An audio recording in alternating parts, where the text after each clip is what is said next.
This podcast needs to be recorded because the number of people that know everything that they need to do, yet just can't seem to achieve the physique that they want, whether that's the amount of muscle that they need or want, whether that's the amount of fat that they want to lose, or the level of health that they want to achieve.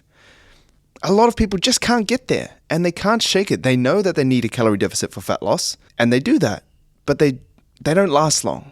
They know what exercises, or they pay a coach to get a program, but they still don't build significant amounts of muscle that they should be able to build in the timelines that they're training for. And they're kind of like, just like a hamster running on a wheel. There's a lot of people that do that. I've been a personal trainer for, 8 years now. And when I was on the gym floor for 5 years, I saw the same people doing the same things, getting the same results. And those results were nothing. They would just float. And that's fine if you just want to maintain, but I'm sure if you ask them, they wouldn't want to go to the gym just to stay the same. It's better than doing nothing. It's better than sitting on the couch and just chilling and moving backwards. But when you're in the gym, you want the return on investment. You want the ROI to be as positive as possible. And it's not just the physical traits that you need. And these 6 non-fitness related traits that you need to achieve the successful body that you want to achieve are going to help you get there. The last one that I'm going to read today is the most important by far.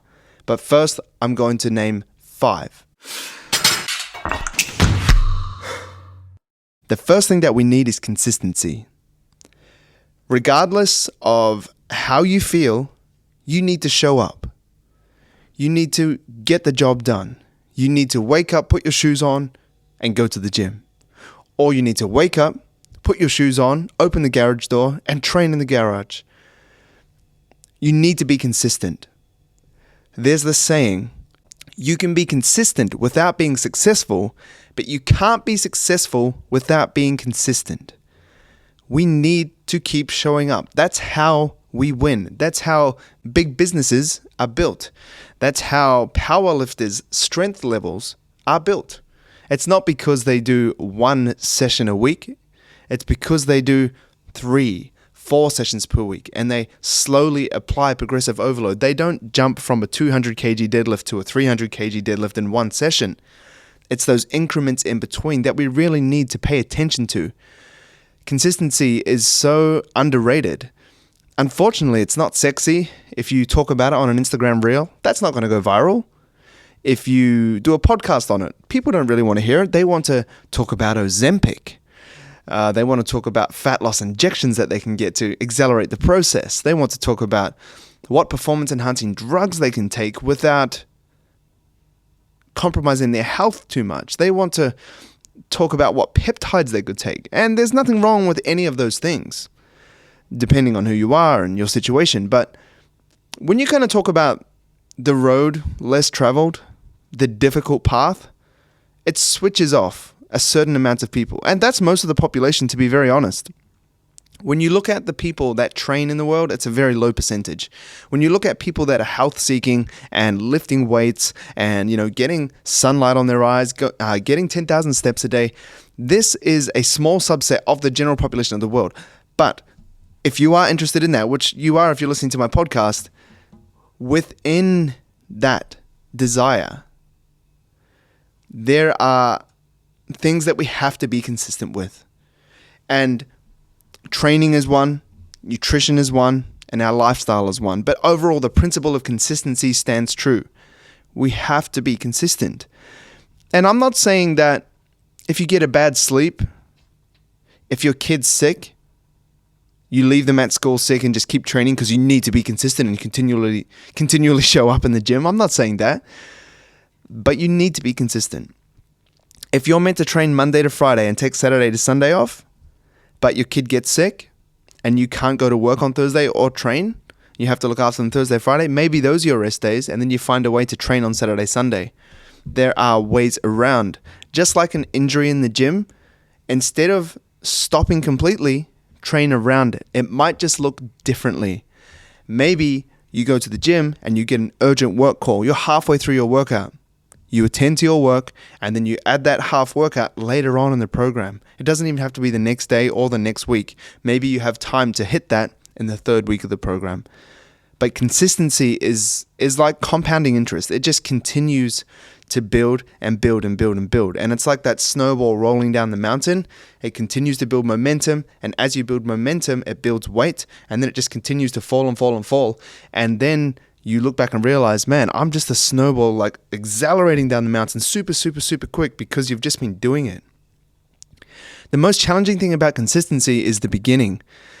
It's like you have no inertia, you have no momentum, you have nothing pushing you, and you kind of have to manually start, right? It's like when you start a sprint race, and if you're in a 100-meter sprint race, the last 50 meters, you're flying, you're just, you might still be accelerating, but by 50 meters, you should be at full speed. So you're kind of just like maxing it out. Like it's just being consistent, like and kind of just like pushing forward. But the starting point, the start is the hardest. Your acceleration, your reaction time, how fast do you start? These things are the most important things of the sprint race. And the same thing goes with starting your body transformation. The start is the hardest. And that comes down to, and this isn't about the fitness related things. This is about the mindset or the non-fitness related traits that you need. But, having your training program sorted, having the level of calories that you need sorted, your macros sorted, the amounts of fiber that you need to hit, how your schedule is going to work to fit in your training sessions, how your sleep is going to be optimized throughout this time where you're trying to transform your body and in life in general. The start is the hardest, but consistency, regardless of your feelings, you have to continually show up.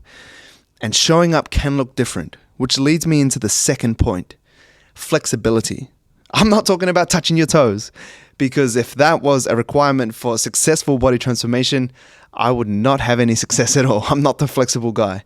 I think I can touch my toes. Haven't tried it in a while, but I'm not talking about that sort of flexibility. I'm talking about the flexibility of your training, your nutrition, and your lifestyle. You can have the most perfect plan set up. Let's talk about a meal plan, okay? If you have a meal plan, it's perfect. If you eat that every single day, you will achieve success. Meal plans are like just a recipe for success with your body transformation. But the truth is, who sticks to a meal plan for a month, for 8 weeks, for 6 months?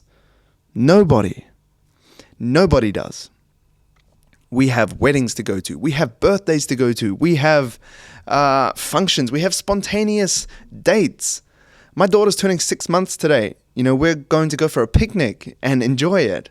I'm not going to be as rigid. If I was following a meal plan, I'm probably not going to take my Tupperware container to a picnic at my daughter's 6-month celebration. I'm probably just not going to do that. And that's a small example, but you have shit going on in your life. So just apply flexible principles. That's why I like flexible dieting over meal plans, because if you step away from what you normally eat, let's say you have a corporate function for work, you can still track your calories for that meal. You can look at it and see that there's salmon on crackers, and you can roughly guesstimate. You can even pull out your phone and track it on the spot if you're really dedicated. But you can get an idea of what you're consuming. So you're applying this principle of flexibility with your nutrition, because as perfect as we make the plan, we need to adapt. And I do that with my one-to-one clients that I train personally online. Like they're usually long-term clients of mine and have worked with me for months and even years. And they go away on holidays, they have work trips, they have spontaneous vacations, they have going away parties at work because they're changing jobs. And around those times, it's really hard and can cause them quite a lot of like stress when they're like, oh man, I have to go to the social function, but like I'm trying to lose weight. What should I do, Brock? That's when we sort out a plan of flexible dieting. And I already give them macros and calories, but sometimes we need more specific things like, Brock, there's a big cocktail party at the end of the day, what should I do? So what we do is we have high protein breakfasts and lunches and try to keep the calories as little as possible so that at nighttime we have these calories saved up or backloaded that we can consume at that time. And maybe that leaves a little bit of room for a glass of champagne to celebrate. And it leaves a little bit of room for that slice of cake that you want to eat with everyone while you're saying goodbye. There's ways that you can do it. I'm a big fan of calorie backloading within the day for the dinner, but then you can also do something called weekly calorie backloading, where you literally reduce or increase the number of calories in a certain day to make it fit for your week. Let's say you have a kid's birthday party on Sunday and you want to get amongst the fairy bread. I love fairy bread. The butter, the hundreds and thousands, amazing. I love fairy bread. So let's say you want to get amongst that. You want to sit on a little kid's table with your little paper plate and eat some fairy bread with your kid. And that's quite a lot of calories, right? So maybe you're thinking, look, I don't really want to starve myself or have a little amount of calories for breakfast and all that kind of stuff. I'd rather just have that day to be a higher calorie day. So what you can do is shave off 100 calories Monday to Friday. And then you have that bank of 500 calories that you can have on Sunday for the birthday party that you can spend on fairy bread, right? You have 500 calories of fairy bread. That's a decent amount. Or you could even shave 200 calories off from Monday to Friday. Now you have 1,000 calories to spend on fairy bread on Sunday. And that makes Monday to Friday slightly harder, but it also gives you this flexibility that you can enjoy and still hit your goals. This is the main thing. These traits and principles that I'm sharing with you are for you to still get results. You're not sacrificing anything. Okay, Monday to Friday, you're sacrificing 200 calories per day. Easy does it, because Sunday you're going to make it up with some fairy bread. Some people might call that a cheat meal. I call that intelligent nutrition. There's a big difference, psychologically as well. The same thing goes with your sleep. If you sleep 4 hours and you're feeling average, the numbers that you need to hit for that workout just might seem so far away. You might just really struggle to hit the number that you need to. Okay, there's a study, I'm not sure when it was published or who did it, but that shows that when we are sleep deprived, our perception of fatigue is a lot higher. So when we're actually further away from failure than we think, we find that really hard when we're sleep deprived. And it makes sense, right? If you're really, really tired, everything feels harder. That's pretty much what it says.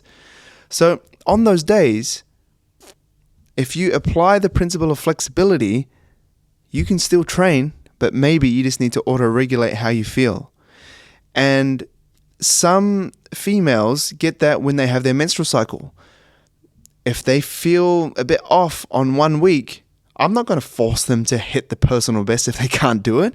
We need to auto-regulate. We need to be flexible. And okay, look, let's just go to the gym. Let's try to hit the same weights that we did last week. Okay, we didn't apply progressive overload, but we didn't give up. And that's the most important thing. To lean into the first thing that I said, consistency, we can still be flexible. And okay, it's not the most optimal thing, but human beings aren't robots. Well, not yet. All right, give AI a few years and maybe we can hit heavier weights every single workout. But for now, when your body says, mate, I've slept 4 hours and I'm shagged, don't force it, because that is where I got injured. And I ended up with an ambulance at my house with my lower back absolutely smashed, twitching, and my muscles in my lower back were spasming. So don't push yourself when you're extremely tired. This is just a couple of examples, right? And the same goes with work. If you have a big day, let's say you got to work at 6 a.m., you're meant to finish at 3, but you finished at 6, and then you went home and you had to cook dinner, and then you had to read the books for the kids to go to sleep, and then you had to go to sleep. Where was the time to work out? It just didn't happen that day. That's fine. Be flexible. All right? Try to reorder the days that you need to do in your workout program and make it work. So as diligent as we are with our training program and with our nutrition and with our sleep and with our supplements, we need to have this principle of flexibility as a parachute that we can fall back on and still coast through our body transformation without the detriment to our results. Number 3 is positivity. And the reason I say positivity as opposed to optimism is because I think they're very different. I think positivity is the fusion of realism and optimism. You might disagree with that, but hear me out. If you're realistic and just you're real and that's all you are, you kind of lack hope. And I think that hope can be really great for us to inspire us and to push us further. I'm a very optimistic person, but I think with our body transformation, we need a hint of realism, because if we're too optimistic, then we're going to get let down and we're on the border of delirious. Like if you say, I want to lose 10 kg in 2 days, that's too optimistic, and that can be dangerous. So we need to mix a bit of realism in there. We need to get realistic with our goals. But we also need to set the standard high, because often when we set the standard high, if we ask the question of ourselves, we rise to the occasion. Many times in my life, when my back has been up against the wall, I've proven to myself that I'm stronger than I thought. And I believe that most human beings are like that as well. When we challenge ourselves, we often rise to the occasion. And I encourage, and this is outside of the gym too, that you do test yourself. Sign up to the challenge, sign up to the competition, buy the course, because once you do that, you will rise up to whatever you've signed up to. But if you just cruise and you don't ask the questions and you don't challenge yourself and you don't step out of your comfort zone, the worst thing you can do is look in the mirror 1 year from today and be the same. I think that is the worst thing that could happen. We always want to progress. And I think that staying positive helps us to continually progress, because we ask those things of ourselves, not in a ridiculous, delirious, optimistic way, but in a positive way. One of the most important books that I read in my life was The Power of Positivity by Norman Vincent Peale. And I look back at the things that I did, and I'm unsure if I would do those things today. I left my home city to live in a city on a different island. So I went from the South Island to the North Island in a city that I had no family. I had no job lined up. I had a car with an oil leak that made me broke once I arrived to that city. I was sleeping on couches. I was working jobs that I didn't enjoy. I was crying most nights. I was super driven, but I was very lost. But what kept me going was like this positivity, was this hope that things were going to get better. And I think that if I didn't do that in my life, I would still be in the same city and I would be in a very different position that I would be in now. And that's why my bias is towards being positive.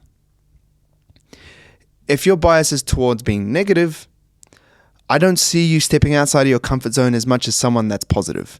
And like I've said already 2 or 3 times, if you don't ask the question of yourself, you'll never answer it. So ask the question. And with regards to your body transformation, challenge yourself with the transformation. Okay, let's look at fat loss. Let's say you legitimately have 10 kg to lose. Okay. I think a great goal is to try and lose that 10 kilos in 1 year. Okay, now you might think that's too slow. Brock, I've seen people lose 10 kilos in 10 weeks. 1 kilo a week. I can do that. You probably could. And if you do, that's amazing. But if we set this in a year, you would love to lose 10 kg in a year, because a lot of people try to do that like quick stuff where they go, I'm going to lose 10 kilos in 10 weeks. And they do really well for 3 or 4 weeks, and then they just lose motivation. They tire out. They set the standard too high. They were too optimistic. They didn't know themselves. And then a year later, they look in the mirror.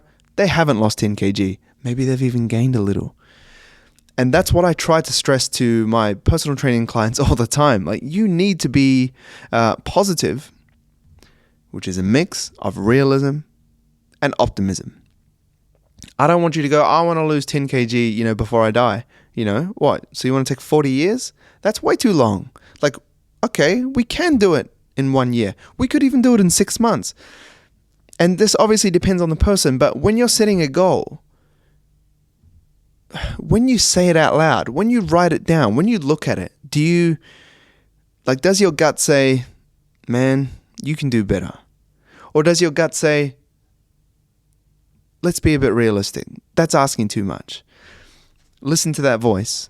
And if you don't have that voice, then hire a coach, because that's going to be the wisest option, and a good coach as well. We need to get to the bottom of, what is realistic and what is optimistic, because this is where people just kind of really set themselves up for failure. They set unrealistic expectations. They try an extreme fat loss diet. It doesn't work, and then they rebound. And often when we rebound, it's worse than the position we were in before. Example of what I just said, if you want to lose 10 kg in 10 weeks, they try to do it. 3 or 4 weeks, they give up. So they lose 3 or 4 kilos, but then they gain 6. So they're in a worse net position. But if you had a more realistic timeline, as opposed to a very optimistic one, then you could lose 500 grams per week. You could lose 250 grams per week. And although it doesn't look as outstanding as your Instagram friends that are just losing 10 kilos in 10 weeks, you're still moving. You're being consistent.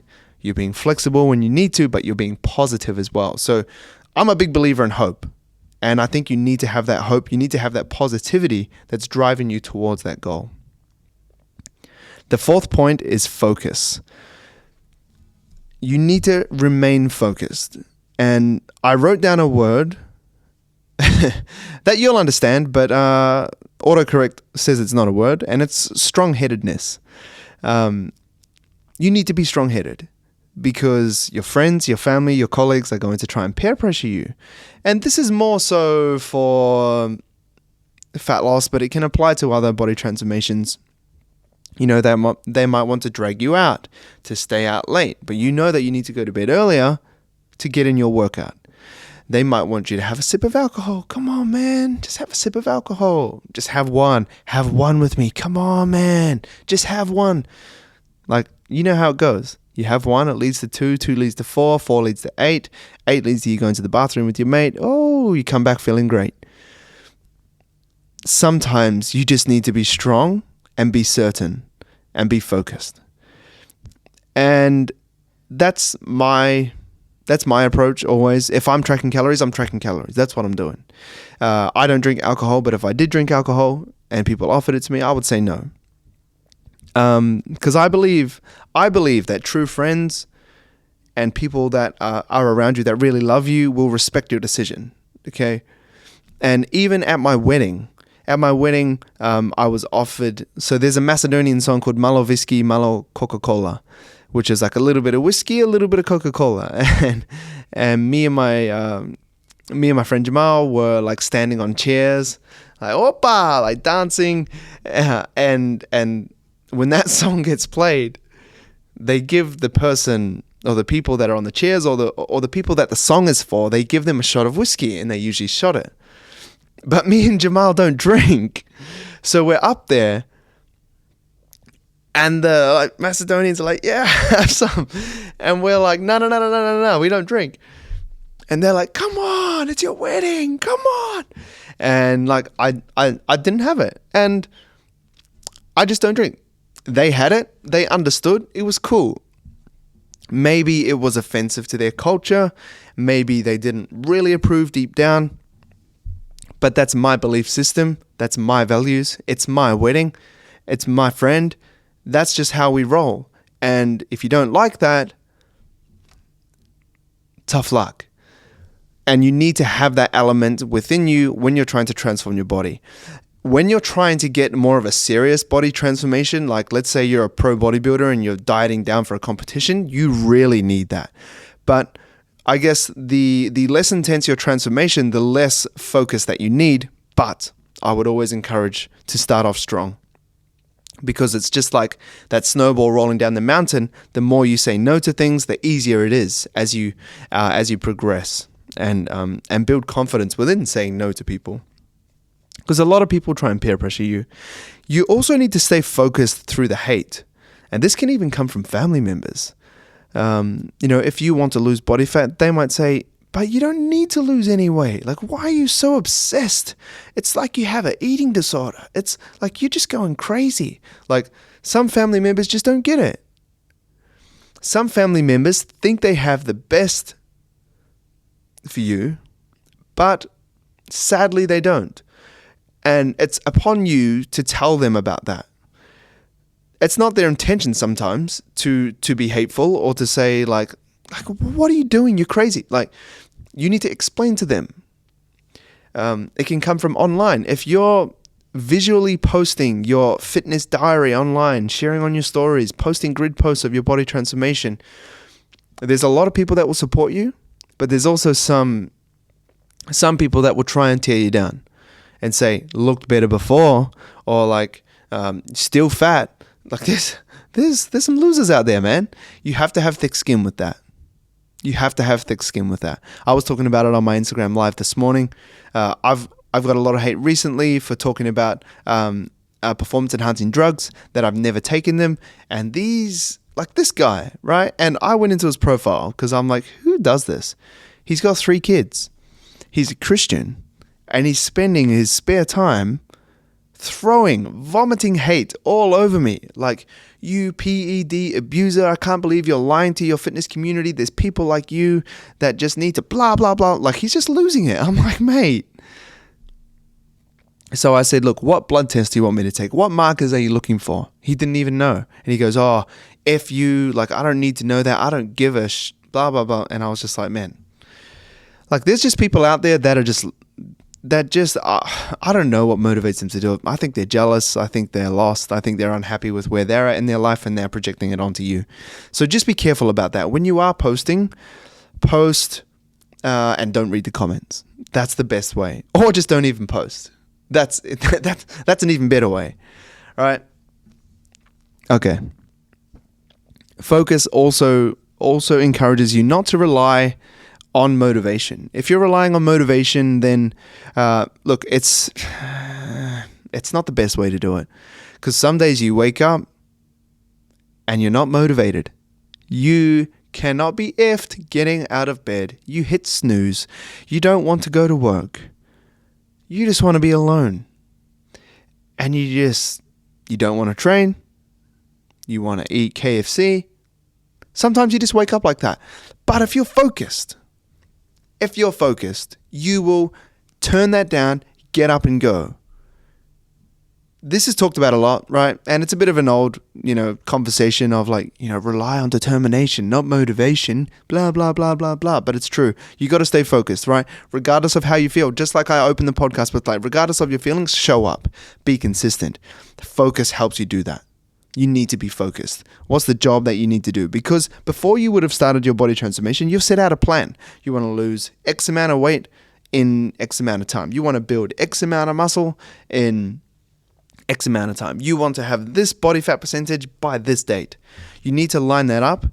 And once you have that, you need the focus. Focus is like the fuel that just keeps you going.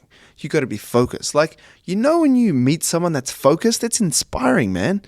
Like, hey man, do you want to come out for dinner? I can't, man. I have to go for a run.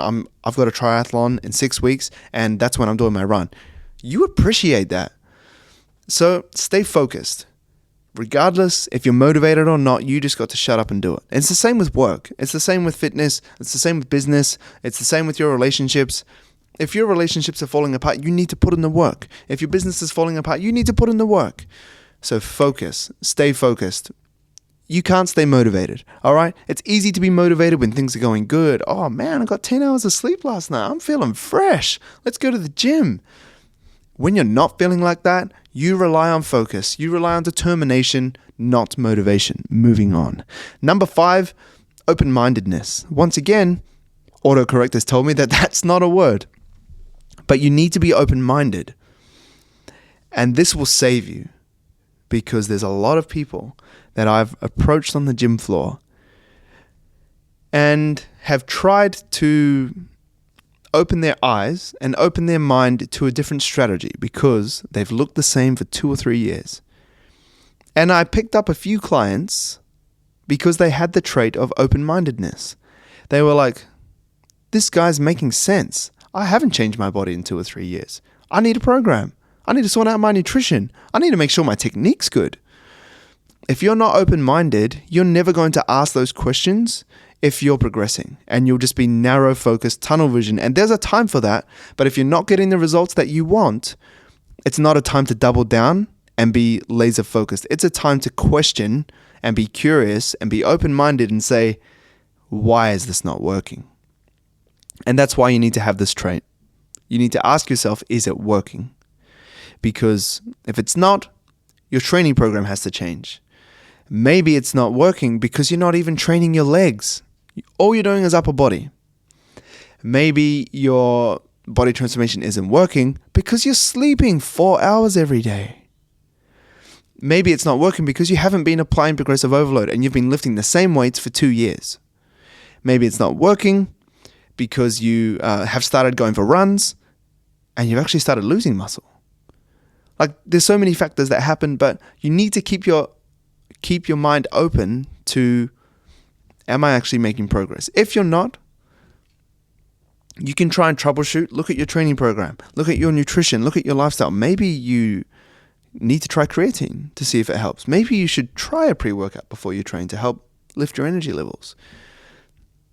You can troubleshoot based on the knowledge that you have, but if you don't, this is where you really need to hire a coach. Right? I've stepped in with people that haven't made progress in years, and then they make progress in 8 weeks. Like, it can be that short, because once you get to the bottom of what's happening, things change. A lot of people that I've trained have just not been having a high protein diet, and they fall into the category of, let's say, looking skinny fat. So now they have a high protein diet. Now their training program is off the hook, and progressive overload is just intertwined in that program. That's when they start getting results. Yes. So keep your mind open. If you're not getting results, question it, troubleshoot it, or hire someone to help you get through it. The last point that I want to talk about is patience. We need patience. I have this saying, I may have stolen it from someone, but I'm going to say it. Too many people underestimate what they can do in 8 weeks, but overestimate what they can do in 8 days. And you can insert whatever number of days or weeks or years in that time frame of the quote, but you understand what I'm trying to say. Let's generalize it. Too many people underestimate what they can do in the long term, but overestimate what they can do in the short term. It's just so true, and it trips people up. That's why fad diets, crash diets, extremely restrictive diets, that's why they don't work. Because people are overestimating. Oh man, I'm just gonna have 1,200 calories for 8 weeks every single day. Oh yeah, how did that work out? I lasted a week. Yeah, thought so. Like, you need to be patient. That is what leads to success. If you want to grow a social media following, patience. Just post every day. Show up. Answer people's questions. Provide value. Show up. Be patient. You be consistent. But then the underlying thing, underneath that consistency, you need to be patient. And I'm not saying you need to just not care. Obviously, you need to be getting results, but you need to be patient. Because if you're not patient, then you're going to get fed up. If you're short-term focused, you're just going to it's not working. Okay, when you transition from losing body fat to building muscle, this is when a lot of people give up. Because fat loss is easy. It's easy to see, it's easy to do, and it's easy to be motivated when you're doing it because you can see results. But when you build muscle, you need a different type of patience because the amount of muscle that people are realistically going to build in about a year is pretty disgraceful. Like, you have to be, like, if you're a natural athlete, if you want to build muscle, you have to be super patient. You might build 250 grams, 500 grams of muscle in a year. Do you know how crazy that sounds? Like, no one wants to sign up for that. But that's what you have to do. You have to be patient. You need to think long term. As a beginner, it's different. You're going to get results quick. You can build muscle and lose fat at the same time. Everything's working for you. Bang, bang, bang. You're feeling great. Whoa. I just added a 20 kg plate onto my deadlift from last week, and you're feeling incredible. But as you get more advanced, as you double down on your body transformation, things get harder. It's harder to lift heavier. It's harder to stick to those lower calories that you need to lose body fat. It's harder to be super consistent, man. I've got a job, I've got kids, I've got a wife. All these things are going on. But if you have this patience and you know that good things take time, then you're going to keep sane throughout this process too. Because a lot of people expect to build muscle in super short time frames, and then they end up discouraged, and then they end up giving up. And then they're the people that say, fitness isn't for me. You know, I don't really do that. Like, I tried it, but it doesn't really work. No, it does. You just did it wrong, and you had the wrong mindset. So I hope that these 6 non-fitness related topics, traits, principles inspire you to achieve your body transformation, because the amount of education that you have access to is just crazy online. You can listen to a podcast, you can watch a reel, you can watch a YouTube video, and you can understand everything that you need to transform your body. But none of it's going to matter if you can't master these 6 things. And in Team Brock Ashby, my online coaching business, there's workout plans with detailed videos so that the form is nailed. But there's also this educational video section where all of my clients can grow their knowledge. So if you don't want to try and filter through the podcasts and filter through the YouTube videos and filter through everything, you ultimately just need to buy a Team Brock Ashby program, and then you get access to any educational video that you want. Talking about calorie backloading, weekly calorie backloading, which I talked about earlier. Talking about sleep, talking about supplements, talking about how to optimize a calorie deficit, how to optimize a calorie surplus if you want to build muscle, how to optimize your nutrition for maintenance.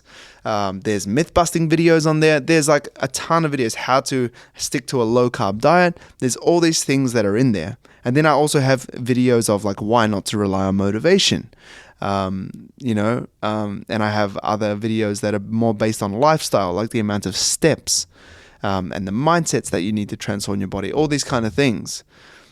They're kind of like shorter forms of podcasts like these. So if you do sign up to Team Brock Ashby and you are looking to transform your body, jump on teambrocashby.com, buy a program, and you get access to that, and you can just watch it whenever you want. I recommend watching a video a day because that helps you continually stay in it to win it, and you can be successful that way. But yeah, I hope this really helps.